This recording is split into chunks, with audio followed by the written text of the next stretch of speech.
Hello, and welcome to Making Sense of It. This is a program where someone from the Glasser Institute for Choice Theory presents a concept and helps us to see how that we can live life or our different professions to a much more excellent way. Our speaker today is Robert Martin, and he is going to be talking. He's has written a book called Connect and Involve, and it's about working with students. And today it's going to be looking at projects and how put a team together so that the project can be much more enjoyable. So welcome everyone, and welcome to those of you that are here with us. And hello, Robert. Good morning. Good morning. And we'll let you take it away when you are ready.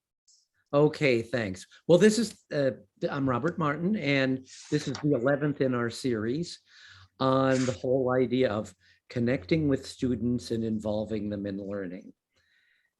And today we're going to be talking about projects large and small. And this is just a tiny little bit of an introduction, but I think that you'll enjoy it. And my basic concept here is to encourage people to do what they want to do and to take small steps in the direction of doing those things.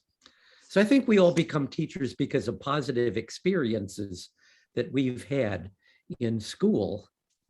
And maybe think about what experiences that you remember that made you want to be a teacher. So I was talking to a parent who's been out of school for a number of decades now and has children in grade school, high school, and college.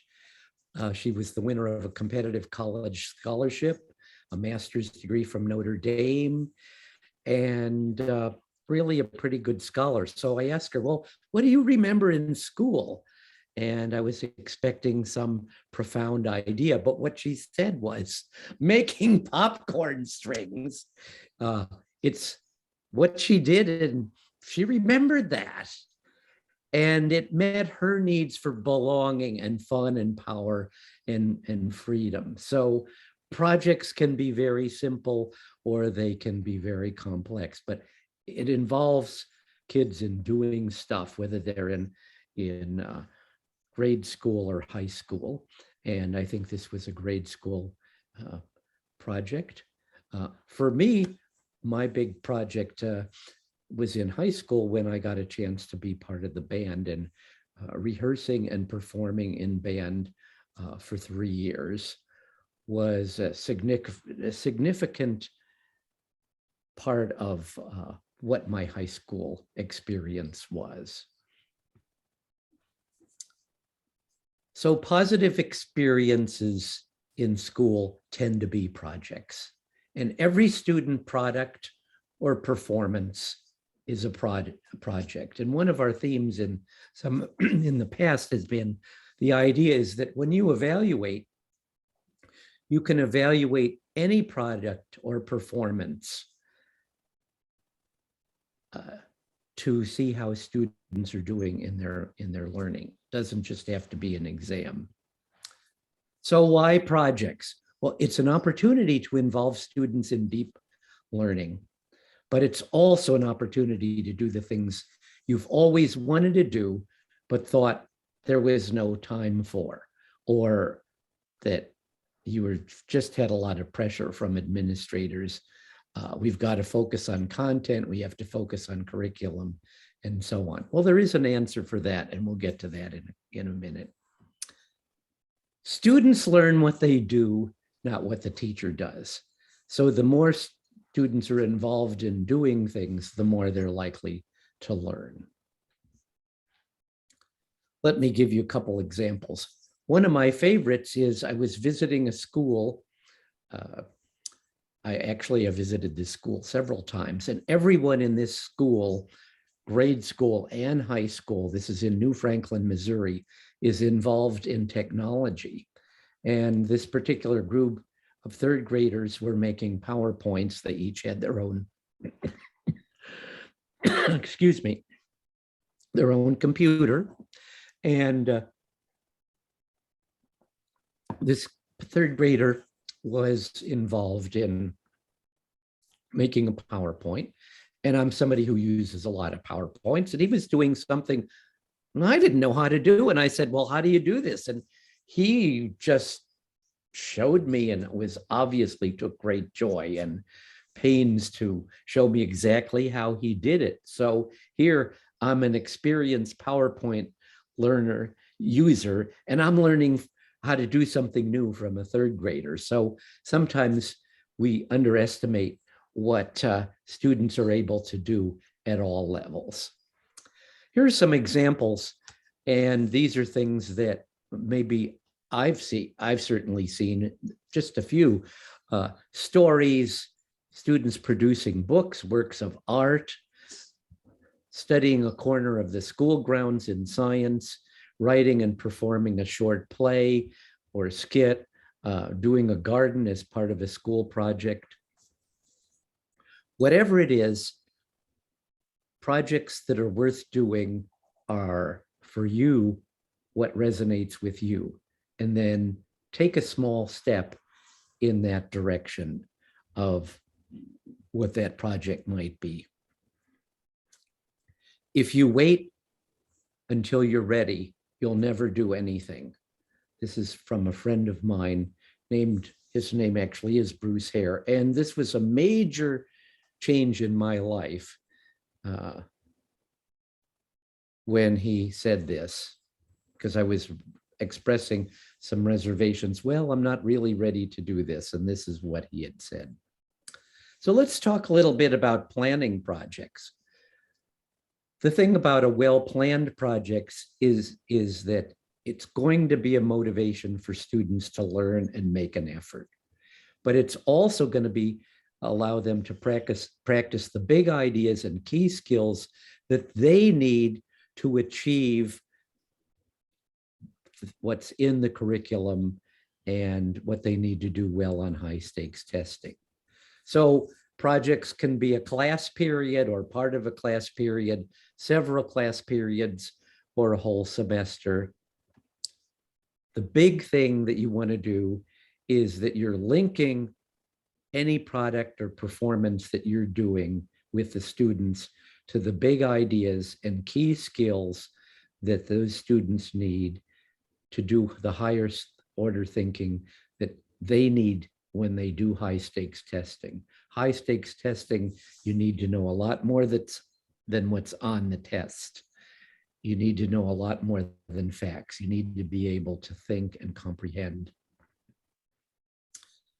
Here's one of my favorite examples, and this is from Barry's middle school science class. Barry is a friend of mine and also a former student, and he teaches middle school, usually 8th grade. And he is in one of the very best schools at this point. He's moved around in his career in the St. Louis area, St. Louis suburb.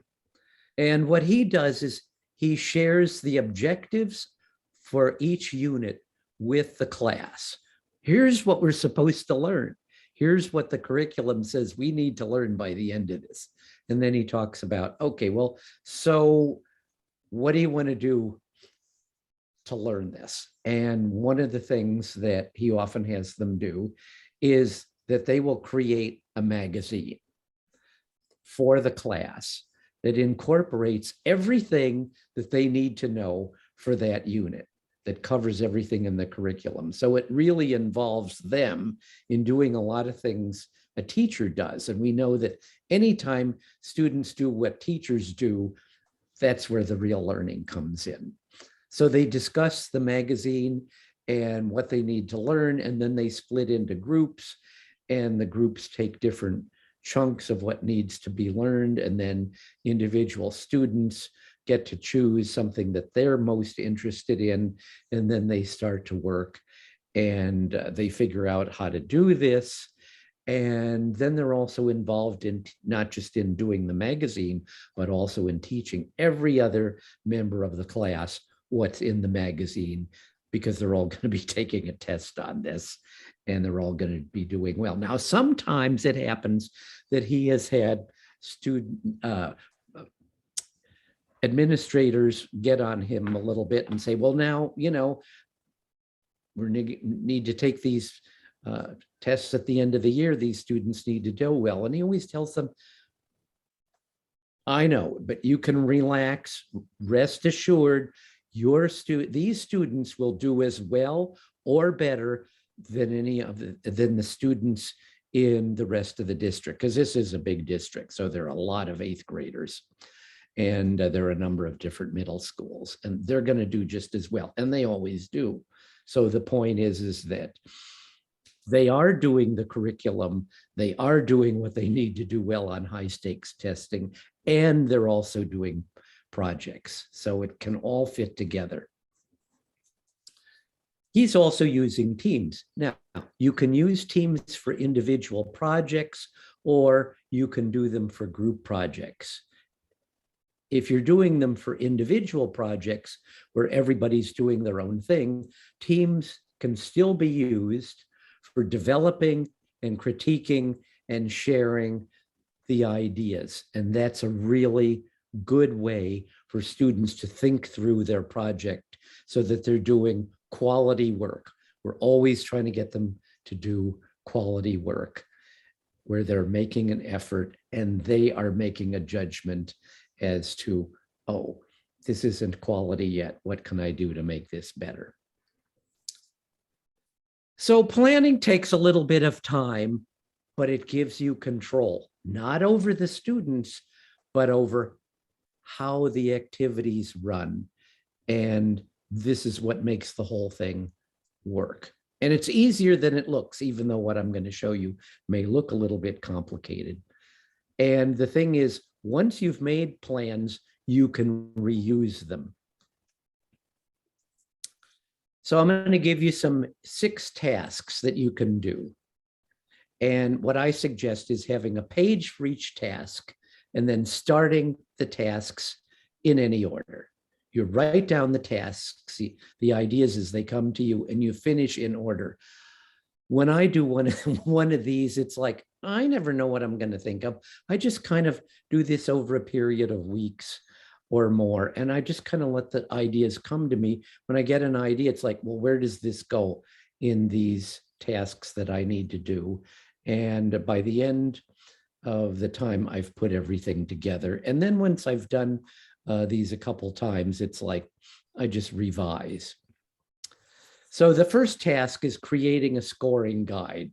Now, why would you do that? Well, because a scoring guide is where you really figure out what is it that I want to evaluate students on that show that they have learned the big ideas and the key skills necessary for a high level of achievement, both in the class, at the next grade, and in any kind of high stakes testing. And if you're not doing any high stakes testing, wow, that's great too.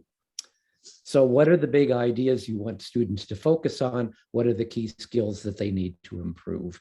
And then what's the product or the performance that you're going to be judging? So here's an example of a scoring guide. We don't need to go into this in depth, but this is just the idea of a story. And this could be one that's a 3-paragraph story, or it could be 3 pages, could be 20 pages, whatever is appropriate for the students.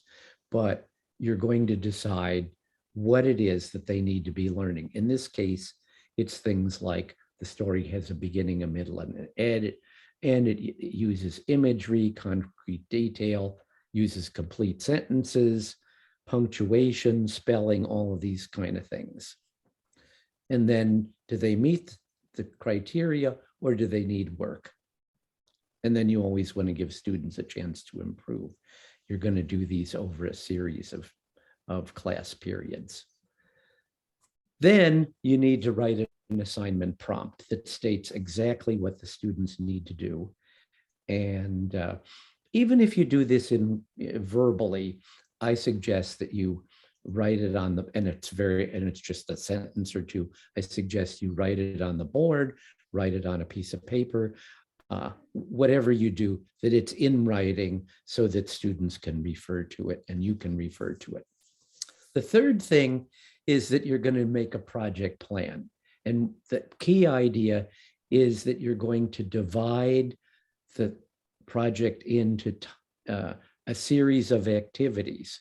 Now, with the popcorn, I think that was just one activity that took it and you're done. But for most academic kinds of things, you're going to have a number of different activities that they're going to do in order to learn the big ideas and key skills.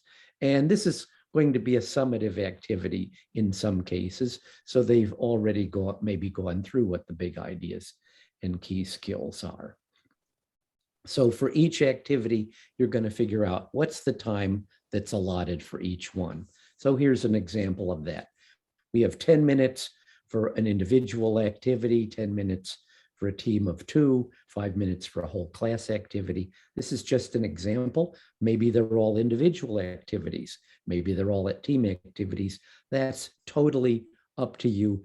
There's no one right way to do this. The only thing is that you're trying to figure out, how can I divide this in small, discrete activities where I'm walking the students through so that students are busy and productive and not wasting time and not confused about what they need to be doing. Task 4 is setting up the teams. We've talked about this before. There's a lot of ways to do this. There's a whole chapter on this. Basically, you want to use heterogeneous teams where you use mixed abilities and mixed backgrounds, because that's what the research shows is going to bring you the greatest achievement for the class as a whole. You're always wanting to get the maximum achievement for the class, which means that whatever you do, the high students and the not so high students and the middle students, that everyone is profiting from what you're doing. And the research shows that heterogeneous teams do actually profit all of the students. All of the students get a chance to learn and to improve. And then the 5th task is implementing. That's easy enough. Just 3 little things. One is you want to allow enough time. But if you don't need all the time, then you just go on to the next thing. If you say we're 10 minutes and you see after 8 minutes or 7 minutes, pretty much everybody's done, then you just say, okay, well, now we're going to move on to the next thing.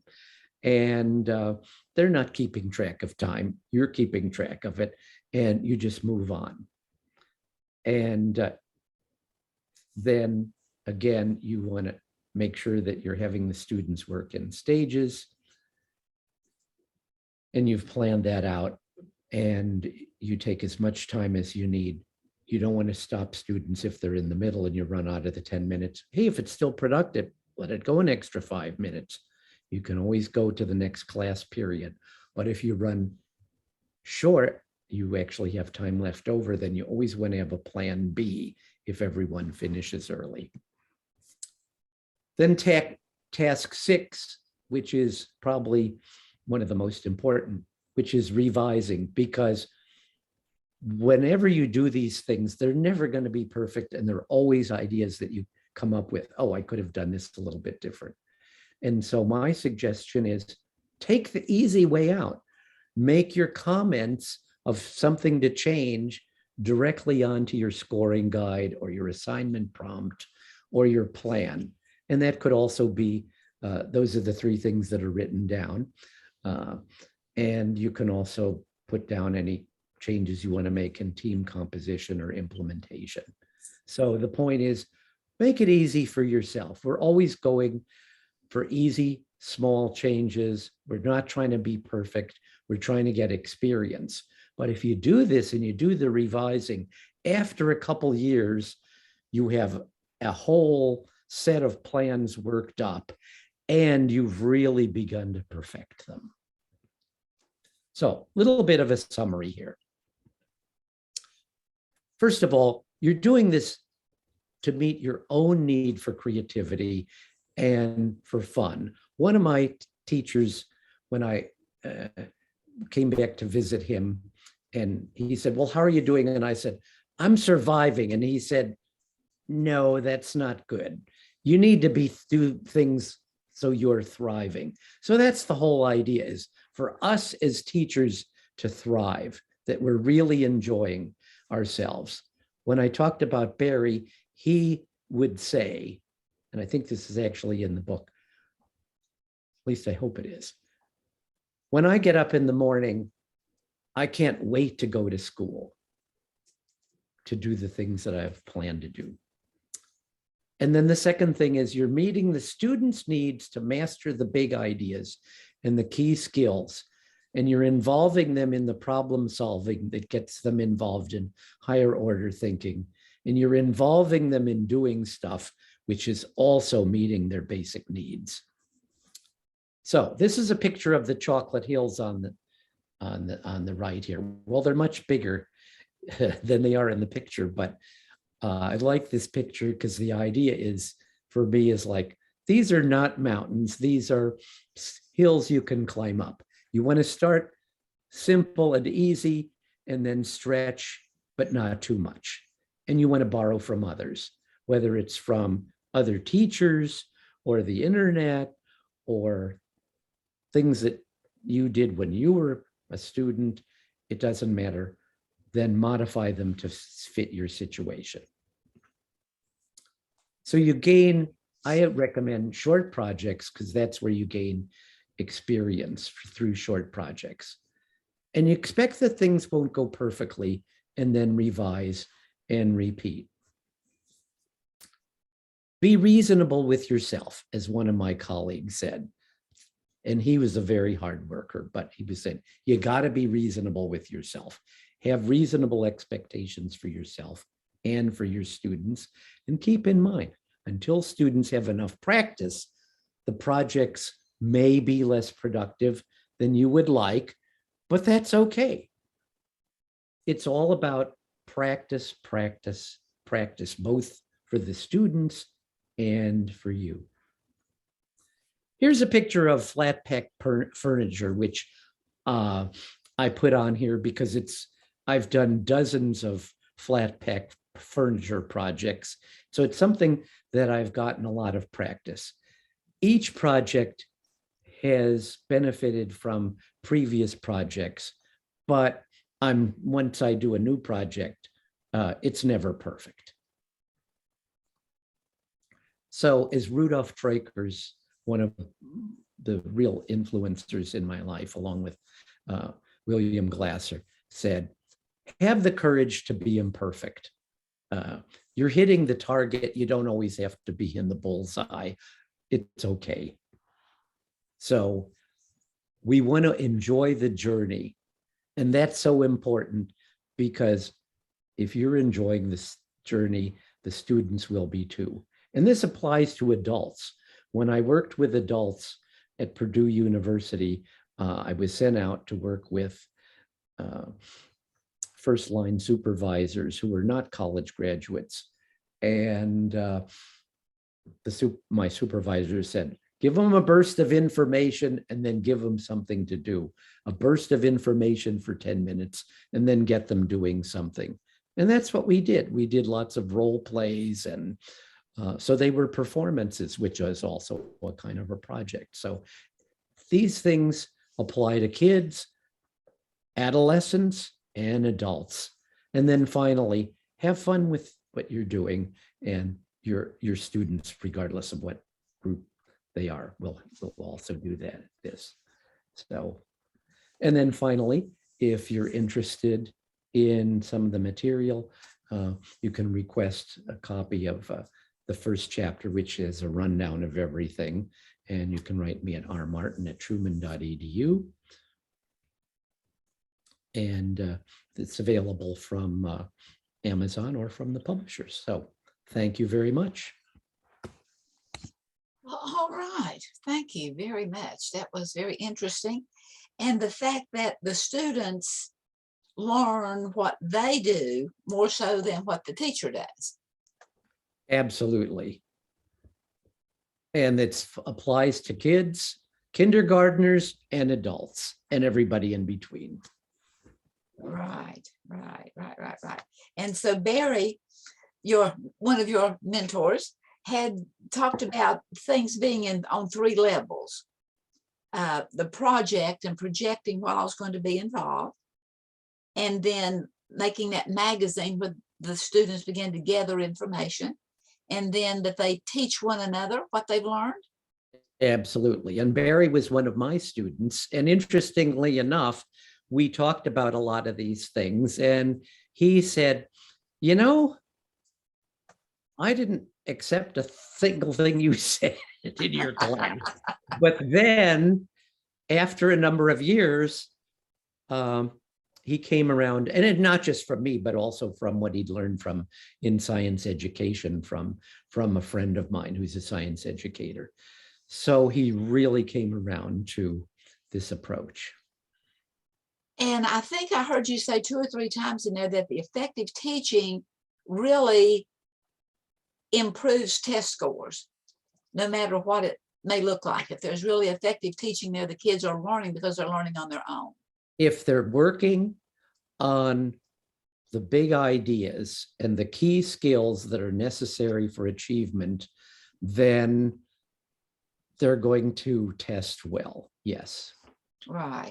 As well or better. Now, that doesn't mean they're going to turn into geniuses, but they're certainly going to test as well or better as teachers that are in other parts of the district or other, yeah. And that's what you have to compare yourself is, how am I doing to compared with other students in the district? Right. And then how can you help other students in the district to learn your secrets? And I emphasize this so much because I think a lot of teachers have been discouraged by pressure from administrators that we have to get our test scores up. We have to focus on the curriculum. We have to cover every objective. And it's like,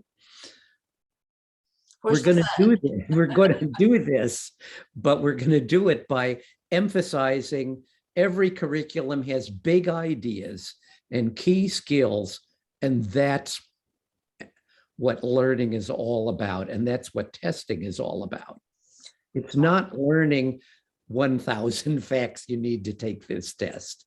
It's about learning how to think about the material, learning what the big ideas are, and learning the skills that it needs to think about that so you can figure out what the answer is. There's you always need to know more than just the bare minimum of facts. Right. And for the teacher to have that gentle passion, as we can see in you. Thank you, Robert. We appreciate this very much. And we'll go ahead and close out for today. And thank you for being here, and good mental health. And thank you very much.